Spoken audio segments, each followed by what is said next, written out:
Había algo en el aire esa noche que no se parecía a ninguna otra. No era el frío, aunque el frío estaba ahí, descendiendo desde las colinas como una mano invisible que apretaba los hombros. No era el silencio, aunque Jerusalén, a esa hora, guardaba una quietud extraña para una ciudad que durante el día hervía de peregrinos y voces, y animales y polvo. Era algo más, algo que no tenía nombre, pero que los que estuvieron allí, si pudieran hablar, dirían que lo sintieron en los huesos antes de entenderlo con la mente. Era la noche del 14 de Nisán, en el año 33 de nuestra era. La luna de Pascua colgaba sobre Jerusalén como un testigo mudo, llena, blanca, casi inmóvil. Su luz caía sobre los muros de piedra caliza de la ciudad, sobre los techos planos donde aún había brasas encendidas de las cenas familiares, sobre los caminos de tierra apisonada que descendían desde la puerta oriental de la ciudad hacia el valle del Cedrón. Y allí, al otro lado de ese valle oscuro y silencioso, al pie del Monte de los Olivos, había un jardín. Los lugareños lo llamaban Gat Shmanim. En arameo significaba prensa de aceite. Era un lugar de trabajo, no de devoción. Un olivar privado, cercado, con los árboles retorcidos que llevaban décadas, quizás siglos, hundiendo sus raíces profundo en la tierra pedregosa de Judea. De día, los trabajadores aplastaban allí las aceitunas para extraer el aceite que alimentaba las lámparas de Jerusalén. De noche, era simplemente un jardín oscuro en la ladera de una colina, lejos del ruido de la ciudad, lejos de las multitudes. Era exactamente el tipo de lugar al que un hombre vendría a estar solo. Jesús conocía ese jardín. El texto sagrado dice que iba allí frecuentemente con sus discípulos. Era un refugio, un lugar conocido. Quizás había algo en la sombra de esos olivos viejos, en el olor a tierra húmeda y hoja aplastada, que lo ayudaba a pensar, a orar, a recuperar fuerzas después de los días agotadores en el templo. No era la primera vez que cruzaba el Cedrón para ir allí. Pero esa noche era diferente. Esa noche, algo en él sabía que era la última. Para entender el peso de lo que ocurrió en ese jardín, hay que entender primero dónde estaba Jesús en ese momento, no solo geográficamente, sino humanamente. Hacía apenas unas horas había compartido con sus 12 discípulos la última cena de Pascua en el piso superior de una casa de Jerusalén. Una habitación prestada, posiblemente en el barrio alto de la ciudad, donde las familias más acomodadas vivían en casas con terrazas amplias y vistas al templo. La mesa había sido preparada con lo que exigía la tradición: cordero, hierbas amargas, pan sin levadura, vino. Los elementos de la liberación de Egipto, reinterpretados ahora con un significado que sus discípulos todavía no comprendían del todo. En algún momento durante esa cena, Jesús había tomado el pan, lo había partido y había dicho palabras que nadie allí olvidaría. Había tomado la copa de vino y había hablado de su sangre. Había lavado los pies de sus discípulos con sus propias manos y había mirado a Judas, uno de los 12, y le había dicho: «Lo que vas a hacer, hazlo pronto». Judas se había levantado y había salido a la noche. Los demás no sabían del todo qué significaba eso. Algunos pensaron que iba a comprar algo para la fiesta. Otros quizás sintieron una incomodidad que no pudieron nombrar. Pero el texto dice que era de noche cuando Judas salió. Y esa simple frase, esa pequeña nota de oscuridad, carga algo que va más allá del dato horario. Era de noche, y lo que estaba por ocurrir también lo era. Después de la cena, el grupo bajó por las escaleras de piedra de la ciudad alta, cruzó las calles estrechas, pasó junto a las puertas del templo, que brillaban aún con las antorchas encendidas para la festividad, y llegó al valle. El Cedrón, en esa época del año, después de las lluvias primaverales, llevaba algo de agua. No era un río poderoso, sino un arroyo modesto, oscuro, que corría entre las piedras. Lo cruzaron y entraron al jardín. Fue entonces cuando Jesús les dijo algo a 8 de ellos: «Siéntense aquí, mientras yo voy a orar allá», y llevó consigo solo a 3, Pedro y los hijos de Zebedeo, Jacobo y Juan. Estos tres eran parte del círculo más cercano. Habían estado con él en la transfiguración. Habían visto cosas que los otros no habían visto. Y aún así, esa noche, también ellos fallarían. El texto dice que Jesús comenzó a angustiarse y a afligirse. La palabra griega original es extraordinaria. Ademonein. Significa algo más cercano a estar en una angustia oprimente, a un peso tan profundo que aplastaba. No es la tristeza suave de alguien que anticipa algo difícil. Es el peso de alguien que está cara a cara con algo que ningún ser humano había enfrentado jamás. Él mismo lo dijo. Mi alma está muy angustiada, hasta el punto de la muerte. Hasta el punto de la muerte. Piensa en eso un momento. Este no era un hombre resignado con calma sobrehumana. Este era un hombre que sentía, que sudaba, que pedía si era posible que la copa pasara, que caía con el rostro en tierra sobre las piedras frías del jardín y oraba con una intensidad que Lucas describe con un detalle perturbador. Su sudor era como grandes gotas de sangre que caían al suelo. Los médicos tienen un nombre para eso, hematidrosis, un fenómeno real, documentado, que ocurre bajo un estrés fisiológico y emocional extremo.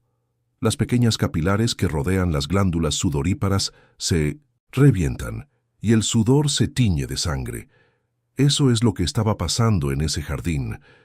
¿Qué se habrá sentido en ese momento?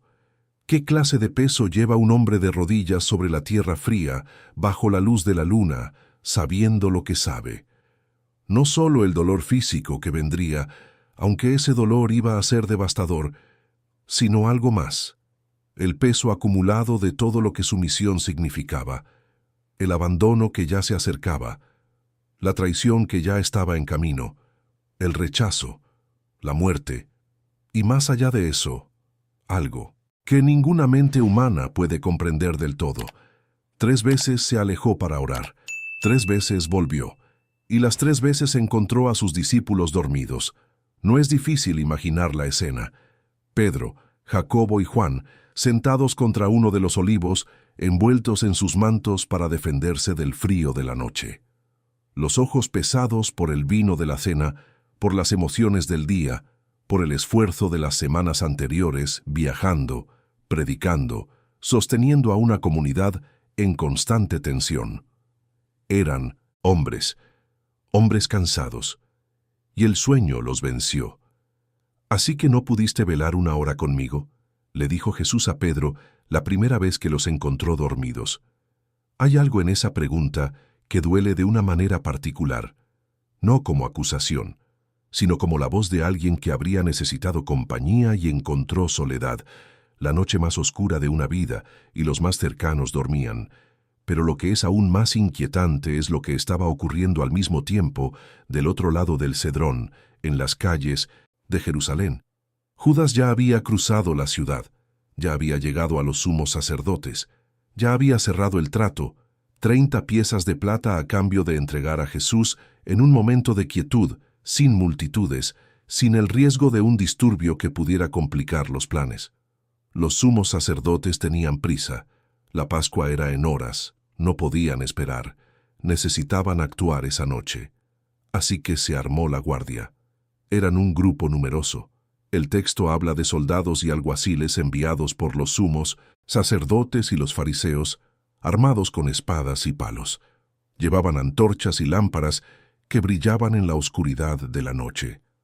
Era una escena de poder organizado, de autoridad religiosa, movilizando sus recursos para eliminar a alguien que se había convertido en una amenaza que ya no podían ignorar. Y al frente de ese grupo, caminando con ellos, guiándolos, iba Judas. El texto dice que les había dado una señal: al que yo besare, ese es, prendedlo. El beso. En la cultura del primer siglo, el beso en la mejilla era el saludo que un discípulo daba a su rabino. Un gesto de honor, de respeto, de afecto. Judas tomó ese símbolo y lo convirtió en arma. Tomó el lenguaje del amor y lo usó como código de entrega. Nadie allí podía comprender completamente lo que estaba por suceder. Mientras tanto, en el jardín, Jesús terminó de orar por tercera vez. Se levantó del suelo, fue hacia donde estaban los 3 discípulos y los encontró dormidos de nuevo. Esta vez no los despertó con una pregunta. Esta vez dijo: «Dormid ya y descansad». Hay quienes leen eso como una última concesión, una amabilidad antes del momento. Ya está bien, descansen. Y luego: «He aquí, ha llegado la hora. El Hijo del Hombre es entregado en manos de pecadores. Levantaos, vamos, he aquí, se acerca el que me va a entregar». En ese instante se escucharon pasos, luz de antorchas entre los olivos, el brillo metálico de espadas, una multitud que avanzaba por el jardín oscuro. Y entonces Judas entró al jardín con ellos, se adelantó de entre el grupo y se acercó a Jesús. «Rabí», dijo, y lo besó. Hay algo en esa palabra, rabí, que es casi imposible leer sin un peso en el pecho. Era el título que los discípulos usaban para Jesús. «Mi maestro». La misma palabra que Pedro usaba cuando estaba emocionado, que los otros usaban en los momentos de asombro o de miedo. Y Judas la usó en ese momento, en ese jardín, como introducción a la traición más conocida de la historia. Jesús le respondió: «Amigo, ¿a qué vienes?». En otra versión del texto, Judas, con un beso entregas al Hijo del Hombre. No hay en esas palabras furia, no hay desprecio, hay algo más difícil de sostener, una claridad serena, una tristeza sin límite, y quizás, en medio de todo eso, algo que todavía se parece al amor. Lo que siguió fue caos por un momento breve. Pedro, que era Pedro, sacó una espada y cortó la oreja de un siervo del sumo sacerdote, un hombre llamado Malco.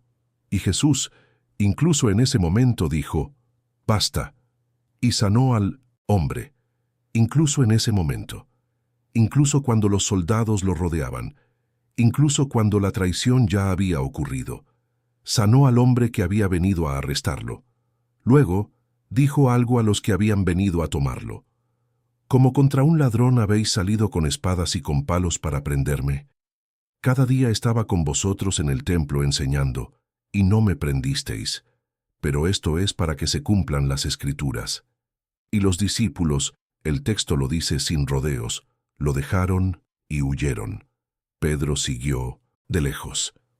Los demás se dispersaron en la oscuridad del jardín, entre los olivos viejos, por los senderos pedregosos que bajaban al Cedrón.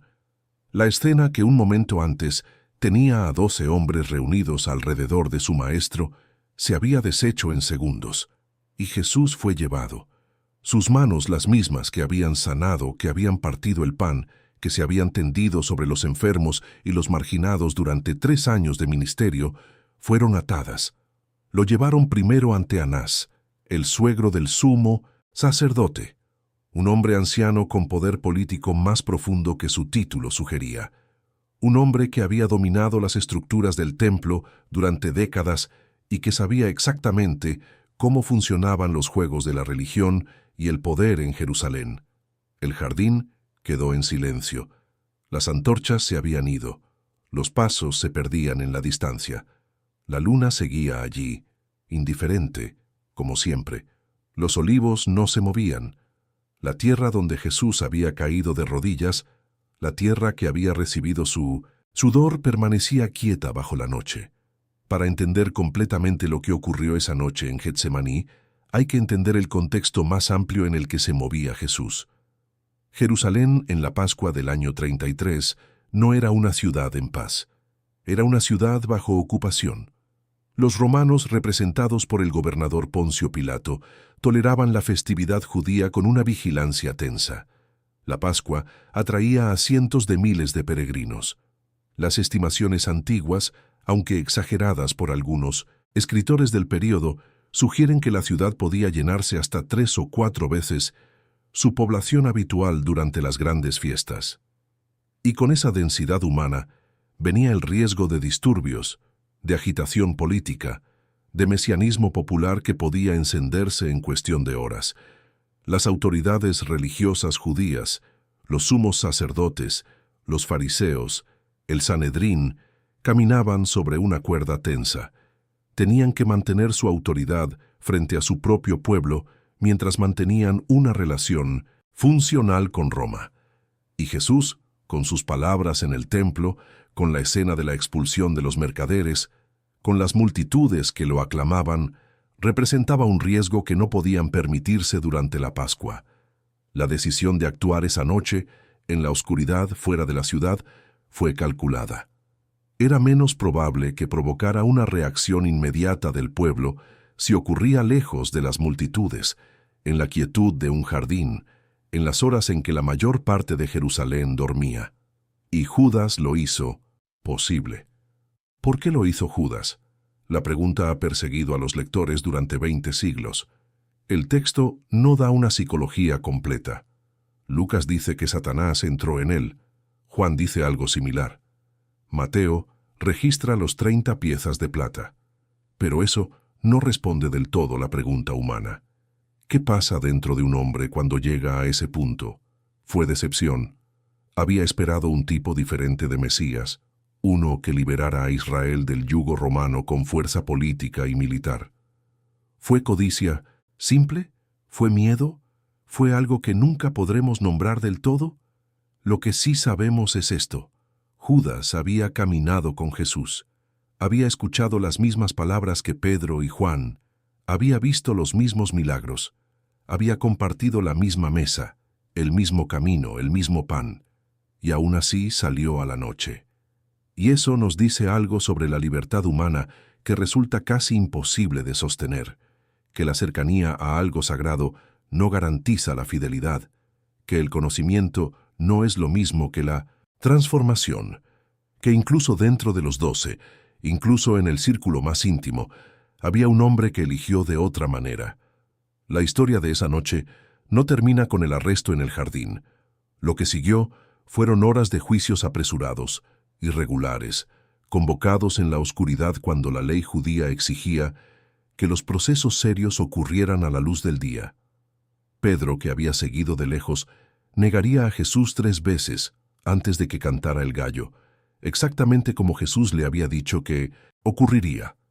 Judas, al ver lo que había puesto en movimiento, devolvería las 30 monedas de plata con una desesperación que el texto describe sin misericordia, y se quitaría la vida. Pero todo eso vendría después. Esa noche, en el jardín, antes de todo eso, hubo un momento que los evangelios registran con una sencillez que no necesita adorno. Jesús en el suelo, el rostro contra la tierra, la oración en la oscuridad. Padre, si quieres, aparta de mí esta copa, pero no se haga mi voluntad, sino la tuya. En esas palabras hay algo que trasciende el drama histórico, algo que los lectores de todas las épocas han encontrado en los momentos más oscuros de sus propias vidas. La imagen de un hombre que no huye del peso, que no finge que no duele, que pide con honestidad que las cosas sean de otra manera, y que al mismo tiempo se rinde a algo más grande que su propio deseo de sobrevivir. No es resignación sin sentimiento. Es algo más difícil. Es la decisión de seguir adelante con los ojos abiertos. El jardín de Getsemaní existe todavía hoy. Al pie del Monte de los Olivos, en Jerusalén, hay un recinto cuidado donde crecen olivos que los expertos datan en muchos siglos de antigüedad. No son los mismos olivos que estuvieron allí esa noche, porque los romanos talaron los árboles de Jerusalén durante el sitio del año 70. Pero los que crecen ahora brotaron de las mismas raíces, y la piedra es la misma, y la luna que cae sobre esa colina es la misma luna. Hay peregrinos que van a ese lugar y se sientan en silencio entre los olivos. Algunos oran, algunos simplemente están quietos, algunos lloran sin saber del todo por qué. Quizás porque hay lugares donde el peso de lo que ocurrió allí no se ha ido del todo. Quizás porque el suelo guarda algo que las palabras no pueden explicar. Esa noche, hace casi 2000 años, un hombre cargó algo que nadie más podía cargar. Lo hizo en un jardín oscuro, solo, con sus más cercanos dormidos a pocos metros. Lo hizo con miedo real, con sudor real, con lágrimas reales, si los evangelios nos permiten inferirlo. Y cuando llegaron las antorchas y los soldados, y el beso de la traición, no corrió, se entregó, y el mundo nunca volvió a ser el mismo.